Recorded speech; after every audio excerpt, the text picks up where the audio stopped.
a Liger Dancer because once it's summoned and unaffected, it doesn't have any more effects. Like it can't quick effect Raigeki or negate anything or whatever. And people actually do play kaijus in Genesis format. So I think Disaster alone is not like, it's not a super reliable win condition, but if you can play it in a pretty grindy deck that also has other plays to it, then I think it can be pretty legit, right? To have this as one of your boss monsters, because I think the most powerful part about this card is the on-summon effect, right? Like summon it and then banish all your opponent's field and graveyard is really, really busted in my opinion. Also, very, very often what I do is I summon an unaffected Disaster with as many materials as I can, or well, if it's unaffected and it has to have all materials, then I swing and then I Zeus on top of it, which is a 7 material Zeus, which is pretty good in Genesis format, believe it or not. So that's why I really want to play.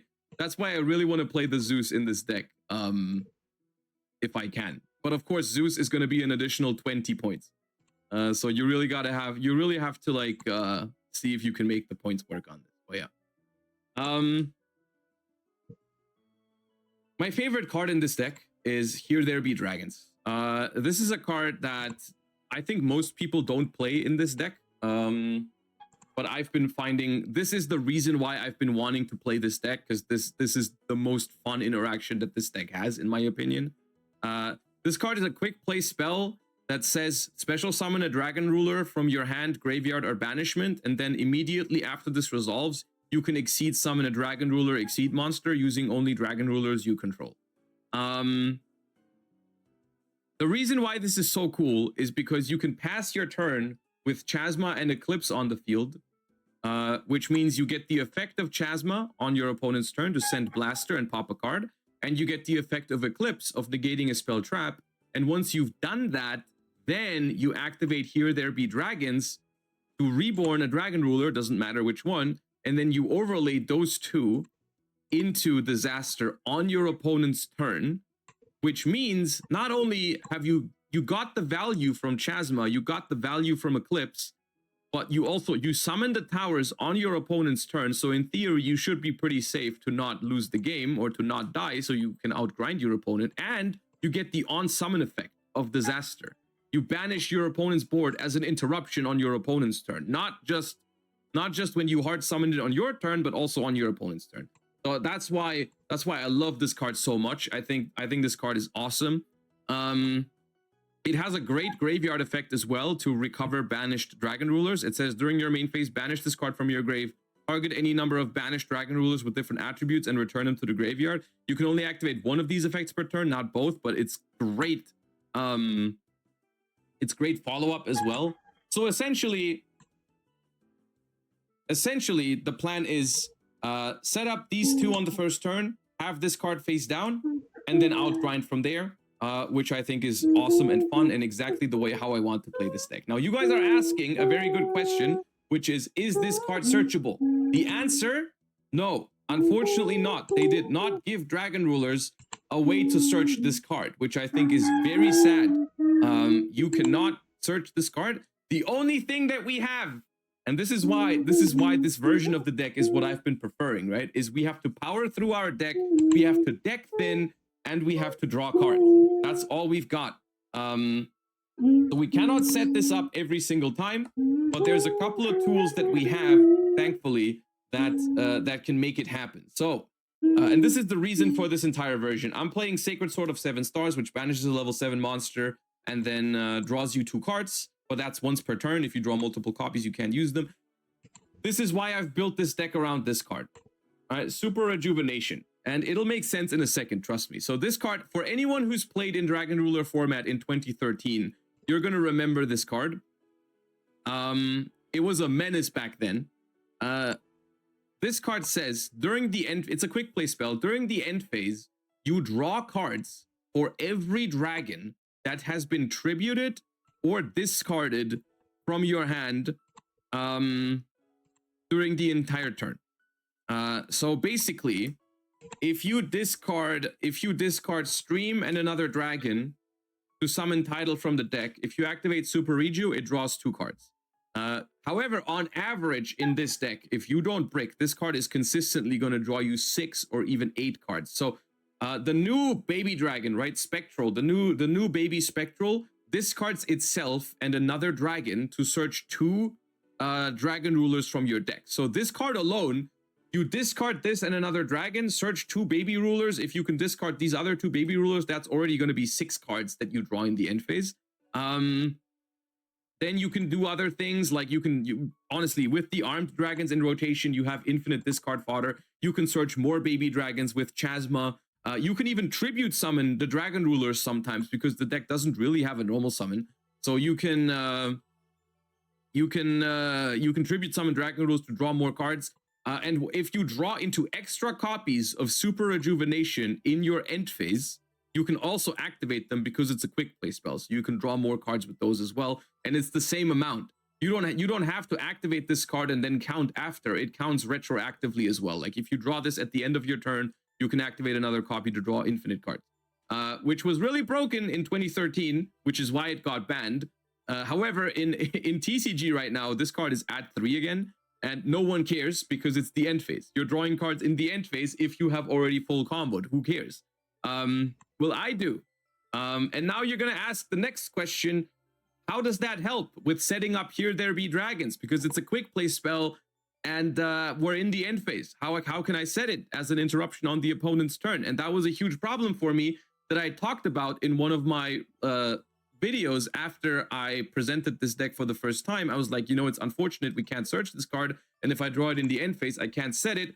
Someone suggested a card in that video. That's a while ago at this point, and I think the card came out right around that time. It was in Doom of Dimensions. It's called Kierzeb's the Gowled Glutton. This card is basically, it's very funny. That's why I'm mentioning this again, because the timeline for this was so perfect. Okay, I played this deck for the first time at YCS Lille public events for Genesis format. Okay, and around the time of YCS Lille, Doom of Dimension came out, right? That was the first YCS after, like, we got Marshmallow and stuff in the TCG. That was Doom of Dimension release YCS, basically. It happened like 2 days after the set came out. And then I presented this deck, and I presented the problem of not being able to set Here They Be Dragons if I draw it with Super Reju. And someone said, like, oh, in this set that came out 2 days ago, there's a card called Kierzeb's the Gowled Glutton, which is a rank 7 dragon rulers. This card has 700 attack, gains 700 attack for each material attached to it once per chain. When a normal or quick play spell card is activated, quick effect, attach that card on the field to this card. And if you do, this card is unaffected by that card. During the end phase, you can set one spell card that is attached to this card. So what you do basically is, if you full combo with this deck and you have a Super Rejuve, this is not very unrealistic. You summon Chasma on your first turn, you summon Eclipse on your first turn, you summon Kierzeb's on your first turn. You go to the end phase. You resolve your Super Rejuvenation. You draw infinite cards. You draw Here There Be Dragons. You activate Here There Be Dragons. You chain Kierzeb's to it. Kierzeb's attaches Here There Be Dragons. And then, because you're still in the end phase, you can use Kierzeb's to set this. And then you have it on your opponent's turn. So essentially, that is the full combo of this deck. If I can achieve this, then I'm happy. All right. If I can summon 3 rank 7s on the first turn and resolve a Super Rejuvenation, then I'm cooking, right? And it's not that unrealistic for this deck. So yeah, that's essentially the idea behind this. I do think that is a high enough ceiling for me to play this deck without having to play like tuners and make it more combo heavy and less consistent and stuff like that. I think this is sufficient, at least in theory. And basically what this means is you just focus. These are the important cards in the extra deck, basically, right? You've got any amount of Chasmas, any amount of Eclipses, any amount of Disasters. I'm gonna be honest with you, I would, before Cool Tune was a thing, right? Before Cool Tune was a thing, I used to play 2/2/2 of the Dragon Rulers, but now that they've got extra deck banishes in the format, I think I would play 3/3/3, because I'm gonna be honest with you, the other Exceed monsters that you can play in this deck, they just don't come up very often because these are so good. So I would say these 11 are good, and then you just play some rank 7 utility. You can play Dracosac, you can play Big Eye, you can play Volo for Nijays, the Darkest Dragon Doom Rider, you can play Blaze, Supreme Ruler of all dragons. You can play the Dark Armed Dragon, actually. I should have that one too. Hold up. Dude, I love the fact that I sorted my stuff alphabetically now. If I ever forget a card for stream, I find it so quickly. You can play this guy. You have 10 points for Typhon. That's what I've been doing. Yes, when I played this deck at YCS Lille, I played Zeus, Typhon for 30 points and 70 points for Dragon. You can do that. But Typhon is good in this deck. Yeah, you can play Typhon. Definitely. Number 76 is also decent. Is number 76 Titanic Moth? No, right? What's number 76? Because Titanic Moth is number 28, isn't it? Oh, Harmonizer, right? The Grady L thingy. I don't know if you need that, but yeah, these are all options. Typhon is an option. Yeah, but this is just some rank 7 utility. They don't come up very often, but sometimes, you know, stealing your opponent's monster with Big Eye or having removal from Dracosac, it can be nice. So let me do a quick count on how many cards we have in the main deck. So we're gonna be playing. Let me sort all these dragon rules. We're going to be playing 3 blasters.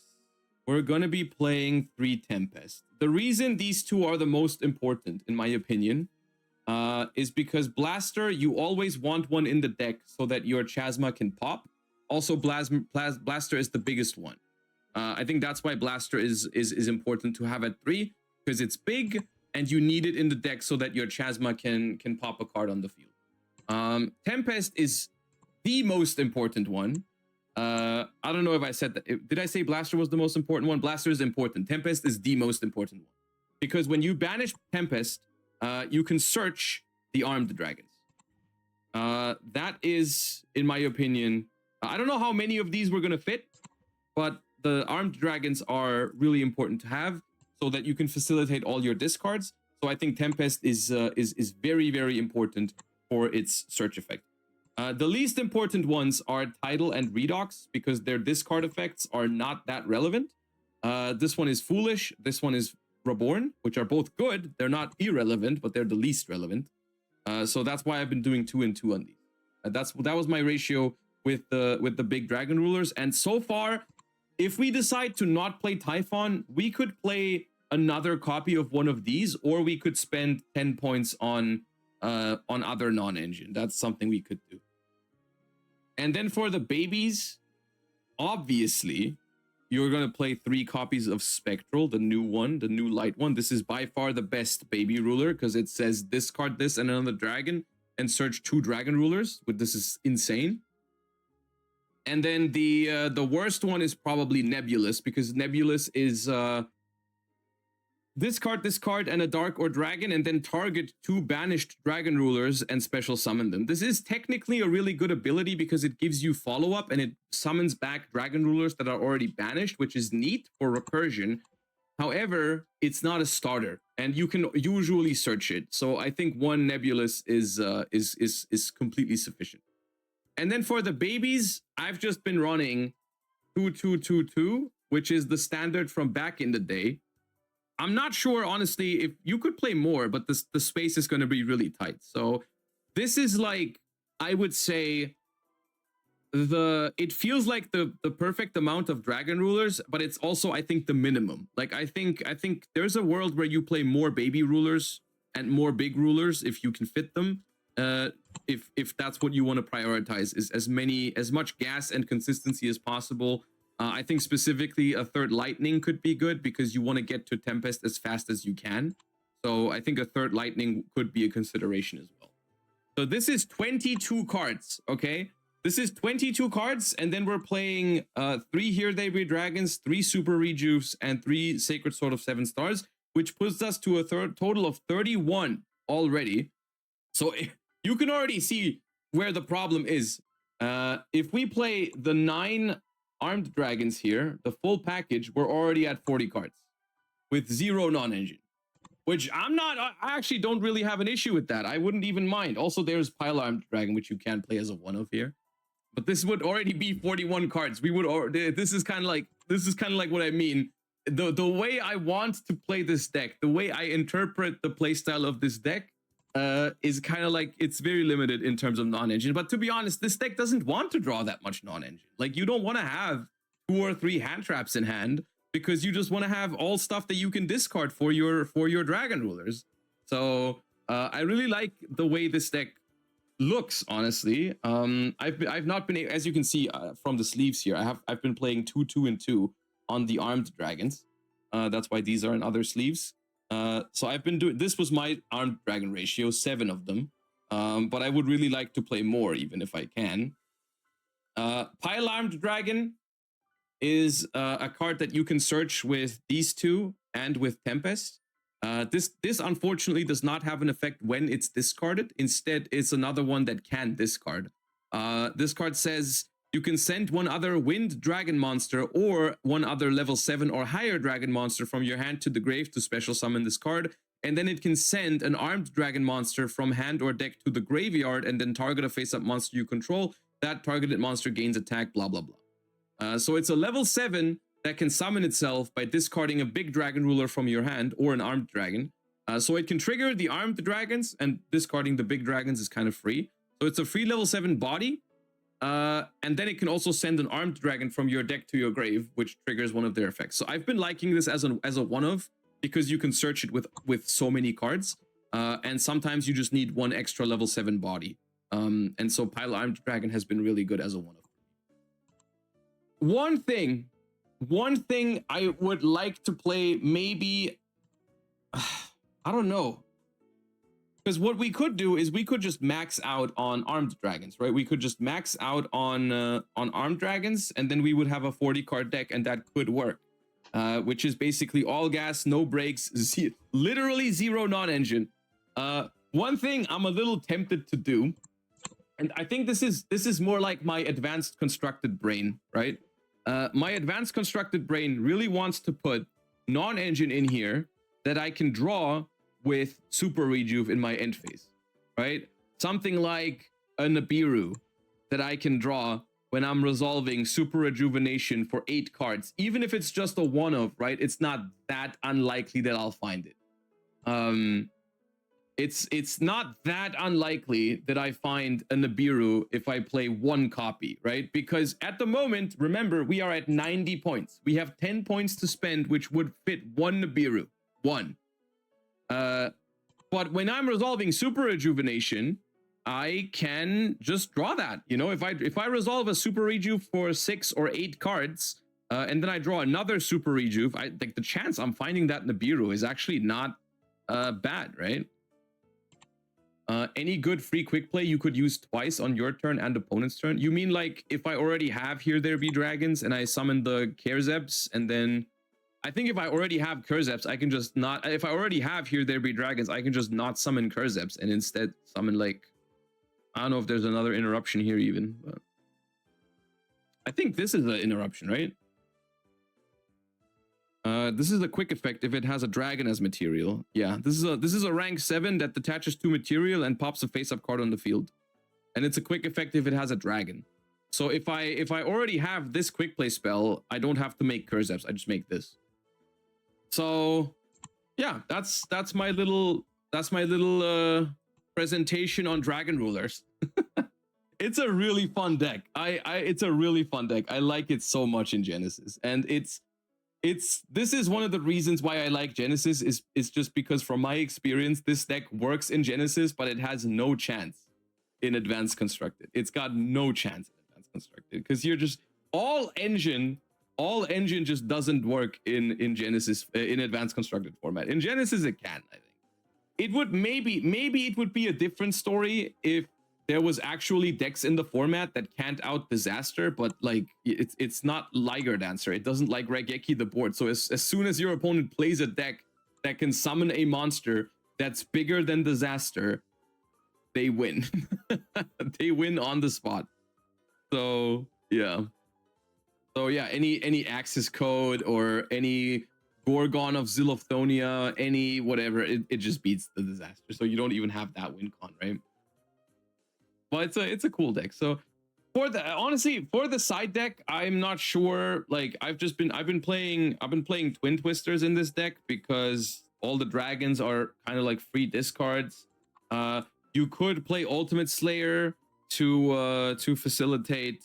You have the extra deck space to play Ultimate Slayer, is what I'm trying to say. Lava Golem is good in this deck because you don't need your normal summon. Lava Golem is an option. Back row removal with Cosmic or MST, you can play more of it. I think Kaijus are good. Probably play the level 7. I just have Gamma Seal here. You can play DD Crow, Skullmeister. Like, this is just standard stuff for Genesis format. One card I think this deck can play that not everyone can play is Photon Cerberus. This card is kind of interesting in Genesis format as well if your deck doesn't need the normal summon. This is kind of like Denko Sekka light, because Denko Sekka costs points in Genesis format and Photon Cerberus doesn't. Photon Cerberus says, during the turn this card was normal summoned, neither player can activate trap cards while this card is face up on the field. This does not activate. This is immediately applied once you summon it. So if your opponent doesn't have a counter trap to negate it, it is basically Denko Sekka, or like in a little bit weaker. But yeah.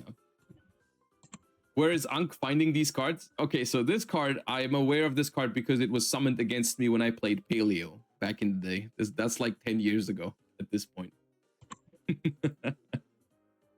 Well, yeah. That is Dragon Rulers. And honestly, depending on how the cool tune yapping goes, I might play this deck, to be honest with you, because this deck is so fun, man. It is my favorite deck in Genesis format. The one that I've had the most fun with playing Genesis format so far was this deck, by far.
I made something pretty evil.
A lot of us started playing Yu-Gi-Oh! As kids. We grew up with the cards on the playground, and for, again, a lot of us, there was that one card that stood out, one that represented the game that we loved, and that card is the Blue Eyes White Dragon.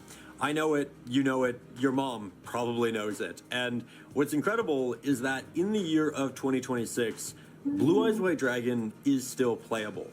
We think. This week, we'll be constructing our own Blue Eyes deck and testing it at our local Yu-Gi-Oh! Tournament to see if we can keep that nostalgia alive and win some packs while we're at it.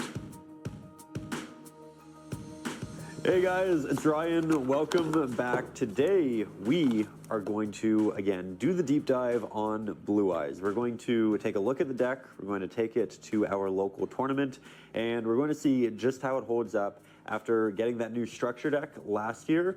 Again, the deck gets a whole lot better this coming year as we are getting the new frame break cards, which look incredible but play even better. One of which for Blue Eyes, I believe, adds consistency. It gives you access to brand new extra deck cards, and it also just gives you an extra body on the board. So there's a lot of really good cards coming for the archetype, but for now, I think this is actually an interesting meta choice because a lot of your cards allow you to play through multiple hand traps pretty easily, and right now you see a lot of Droll, Fulos, etc. This deck doesn't really struggle with that.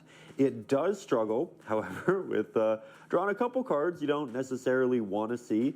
This beautiful big blue dragon right here, very cool. When you draw it, you feel like Kaiba. You also feel like you're drawing a 3 or 4 card hand, which isn't ideal. But, you know, maybe instead we just draw our Primites. And we also draw the best card in our deck, Maiden. If you haven't played Blue Eyes in a while, if this is kind of your reintroduction, this is really your best card. You essentially want to use every other card in your hand. Before you use this, you bait out all of the opponent's interactions, negates, hand traps. Then you activate this, and in theory, hopefully you do everything. But we are going to try this in the TCG. We're going to try this in Genesis. We are going to keep the dream alive, the nostalgia.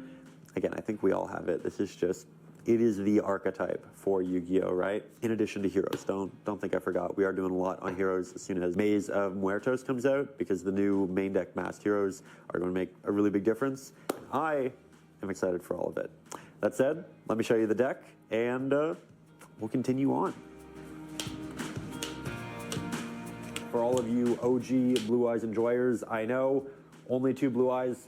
I apologize. I only, there are only so many bricks that can handle. But we are going to soon be able to bump up our starters with the new frame break Blue Eyes. For now, though, we do have a lot of hand traps. Effect Veiler also acts as engine, which in this list can be really nice. As for the side deck, we are finally playing the Perulias. Kevin told me you absolutely need to play them, so we will give them a try. As for the extra, I'm playing the Cosmic Blazar package, and I also want to play this guy right here, the Cypher. I haven't figured out what card I want to cut. It might be that, but for today, we're going to try this list. Though I'm very happy with this, and we do have a little bit of time before locals, so I think I might actually do a little bit of painting as well on the big Blue Eyes painting.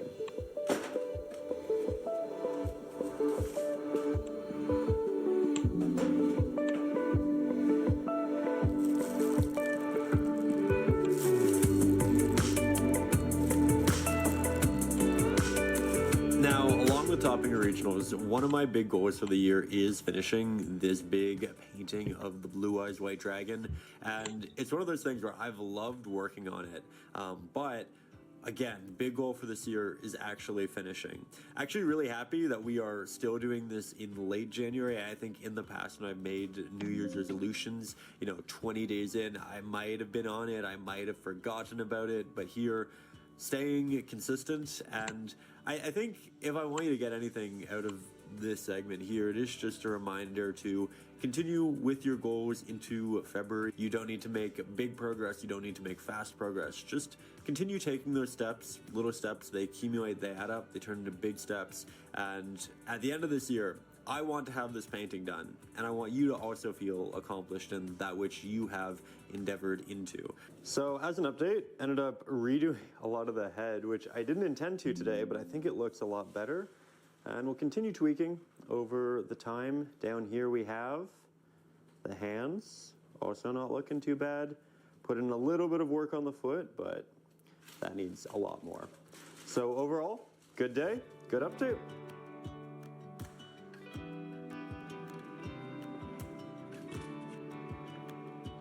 Now, quickly, before we actually head to locals, I'm going to pull out some classic cards on the binder.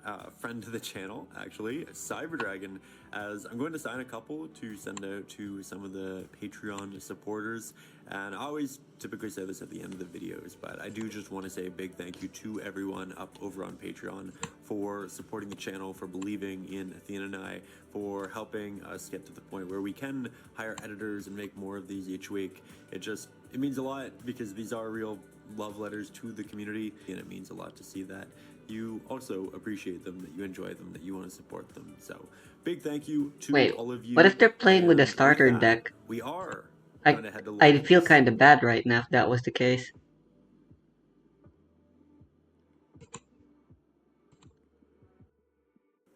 I'm pretty sure I already fought against Fruits, right?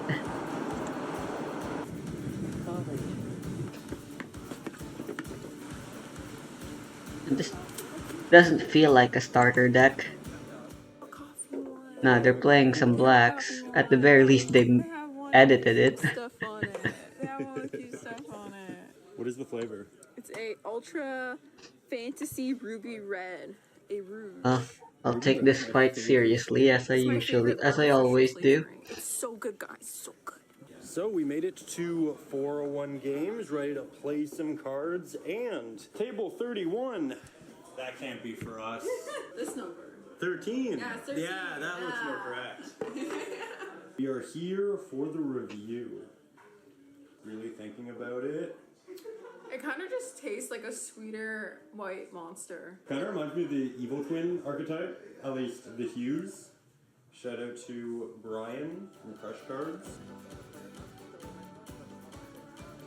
So, as you can see, we have a bit of a packed room, a lot of good energy, and an exciting announcement as 401 Games is going to be going back to 4 rounds as of February, thanks to Emily. So, a lot more Yu-Gi-Oh! To come. Here's the fun regionals. I love the Toronto ones because they're so comfy. Oh, yeah. How'd you do at the regional? You already know how to get the regional. Same as me. He's no longer Bear Lord, but he's still Bear Lord to me. Yes. Of course. I saw the name and then I walked over the table like, huh. For the regional, I lost the die roll. He was on DD Dynamite FTK. DD Dynamite FTK. He wasn't the only guy in the room playing it. There was 2 people in the room playing it. I was like, I heard there was 3. It's been a little while. For you to get T around. Managing my rock and you're an almost summon monster. The summon Fossil Dragon Skull Shield. Also it has a hidden effect. Is the insect player playing with the caterpillar shirt? Heck yeah. It is a dust net I got off Etsy, but it works. No, it's great. With the green deck box, of course. Are you on Heroes again? I'm trying Blue Eyes again. Yeah, I want to play it in Genesis. but I haven't played in a while, so I figured this is a fun little get reacquainted. Yeah. Now, our first match was an exciting one, as we were playing against Christian for the first time in a long time. He was the duelist Wow. with the great drawings and notebook that we looked at the beginning of Returning to Yu-Gi-Oh! That said, it's been quite some time, and we are winning the dice roll. We are luckily opening both the Blue Eyes and the Primite Engine. So we begin with a Lordly Load, as the Primite Engine is meant to bait some hand traps, but it does resolve. We search a barrel. Barrel is summoned. It's grabbing us a Drill Beam, and from there we link the barrel into the Blue Eye Spirit, grab the Field Spell, and combo into the double Synchro Spirit Dragon, the Drill Beam, the Veiler, the Purge, and the Majesty, which feels very good after the long hiatus with the deck. That said, Christian draws, and in our draw phase, using his turn player priority, he drops the 23-year-old classic, It's Mystical Space Typhoon. It is targeting the True Light, which is nothing less than catastrophic, as I don't have a chance to get my Blue Eyes on board to turn my Drill Beam on or to tag my Spirit into an Omni Negate. Kind of crazy, right?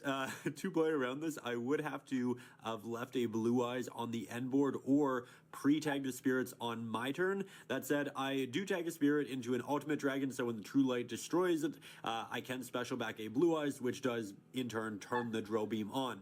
Though it's worth noting, if I played the Cypher Dragon, I could have protected my whole board here, so I'm definitely going to be adding that into the extra deck for the next format.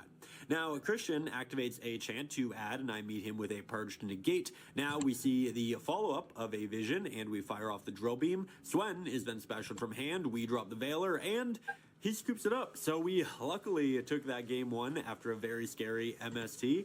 Game two, I draw Engine, Veiler, Perulio, which I am firing off. Christian is activating a Vision in draw phase, summons a Crosa, and I unfortunately can't Veiler as we are in draw phase. So he is searching two, Thrust comes down, and we see an incredibly scary yet soon to be banned card. Yeah. Whoa, whoa, whoa, whoa, whoa. You're not going in there for a Feather Storm, are you? I apologize for my Lord Ryan. Whoa. What do? You play Floodgates. Now, Christian's not going to risk giving me any more draws, so he's setting a handful of cards in the back row. I'm walking into the Feather Storm. There really just was no way of playing around it. And we are heading to the all-important Game 3. Now, here, we're going first. We open a strong hand, and Christian drops a Perulio, which we up to Ash, so we don't give him two draws. Now, I, yet again, begin with the Primite Engine to check if he has any hand traps. The load is resolving, barrel is resolving, we are safe, and we combo into, admittedly, an odd end board where I keep a regular Blue Eyes White Dragon in play, so that at the start of his turn, in his draw phase, I will have the Drill Beam live just in case there is an MST yet again. Now, Christian does draw and passes turn player priority, so I activate a Spirit to tag it. It tributes for a cost. Christian does chain an MST on the True Light, and I respond with the thankfully live Drill Beam. Unfortunately, a called by comes down as Chainlink 4 targeting the Spirit, so I Chainlink 5 tribute my other Spirit to summon an ultimate, which will prevent the first Spirit from being banished. Though before any of this can resolve, Christian activates a Fallen in the Virtuous as Chainlink 6 targeting the MST, so it will resolve. After all of that, the MST is resolving, which is wild. At this point, we both have the biggest smiles on our face. Cards are resolving. Albion is sent for cost. MST is destroyed. Ultimate is specialed out. It is preventing the called by from resolving, so our other spirit is also resolving. I'm summoning a Crimson, as I won't have use for it later now. That said, a True Light is destroyed by the MST. It takes my monsters with it, but because we got the Ultimate Spirit Dragon out, it is triggering Grave to special back the Spirit Dragon, which can negate a Grave effect, but can't tag out because it wasn't synchro summoned. With that, we finally have an open game state, and my favorite Radiant Typhoon monster comes down. It's Fabled Lurie. He's linking into a Requiem Fiendsmith combo ensues until Spirit negates the Engraver Engrave.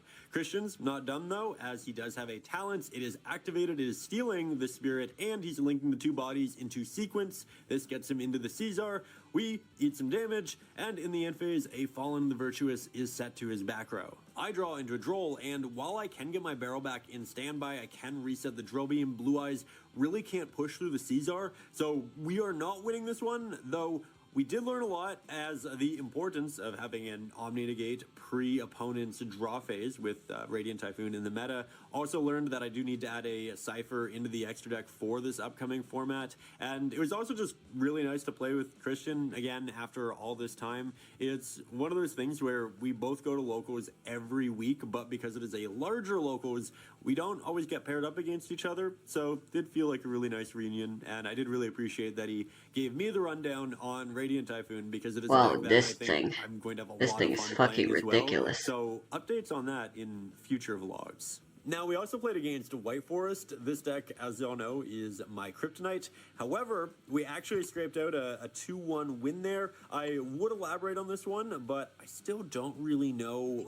what White Forest cards do, and I'm going to continue attempting to dodge the reading phase there. Okay, we have... it's a good card. It's a good card. Hero's best deck. Penned, also best deck, some say. Oh, meant to be. Okay. Luna Light Fusion, also best deck. Will we pull an ultimate rare? Let's find out. Of course we will. Of course we will. I believe we will. I believe in you. Yeah, me too.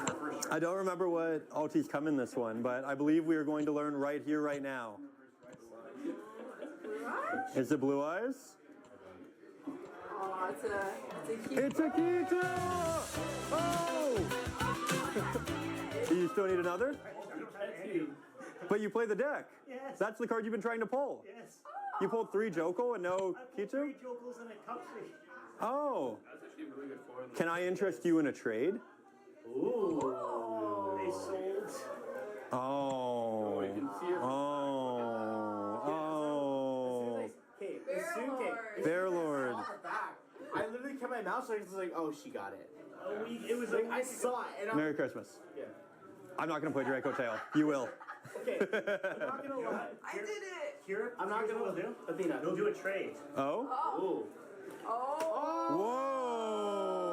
Whoa! Now, we get paired up against Orchist Mitsu, a deck I feel like I haven't seen in a while, but hey, one last ride with 3 Haba. I respect it. So we are also going first. We are opening the Blue Eyes half of our engine, which means that we don't have access to Drill Beam, but we can still land on Double Spirit Dragon with an Imperm, a Majesty, and 2 hand traps. So I'm feeling pretty good.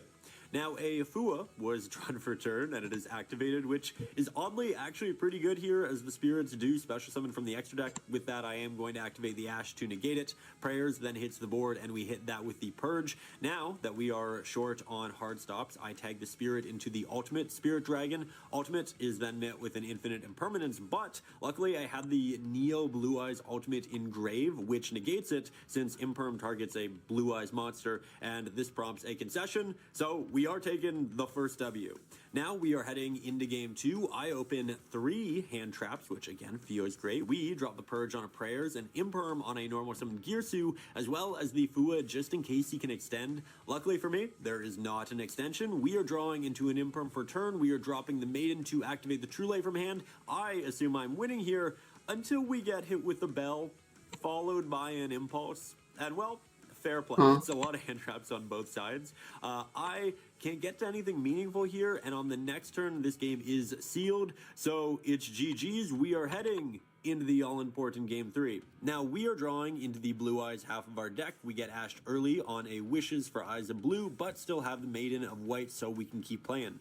With that, we are landing yet again on the Double Spirit. We have a Majesty, and it's not ideal, but it is something. In standby, we are trading the Spirit for an ultimate. The Big Habs is activated, Sagi is specialed, it's tributed, it's triggering Engrave, and we are using the Spirit on the board to negate its Grave effect. Then we tag into the Crimson, which lets me trade out into a Blazar Dragon.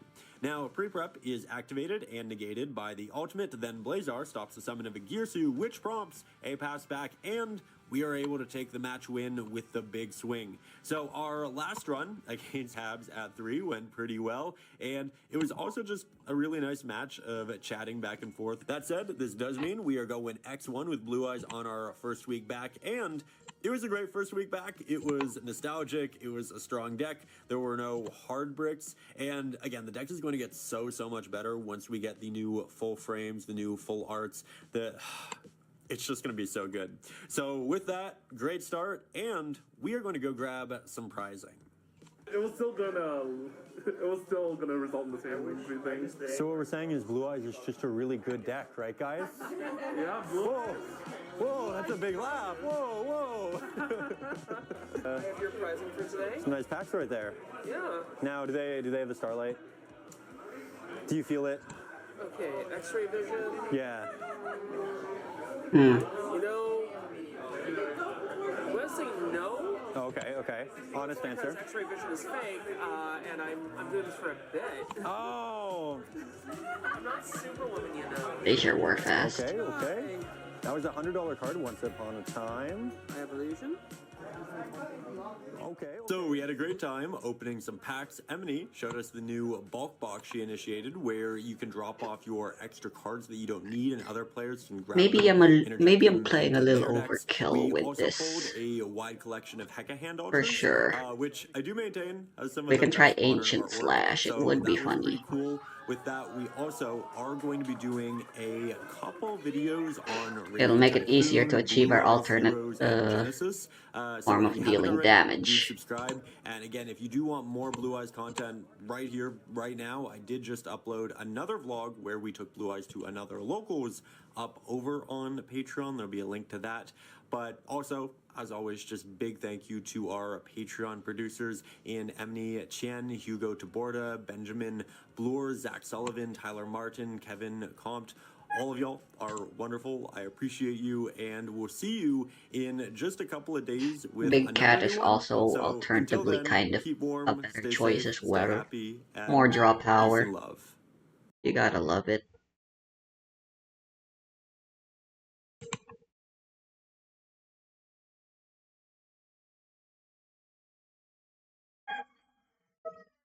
I can also just play another defensive white and pretend I'm not playing any other colors, but that doesn't feel very good.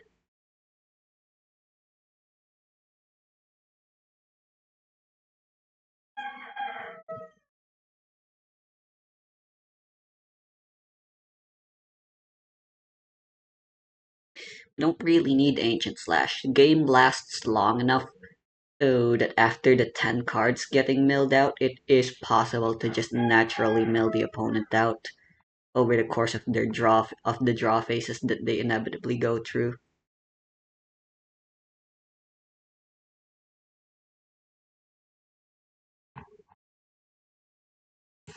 And I don't know what to replace my blacks with. And I still need a payoff to playing blue. Because there aren't any other good whites to really play for defense.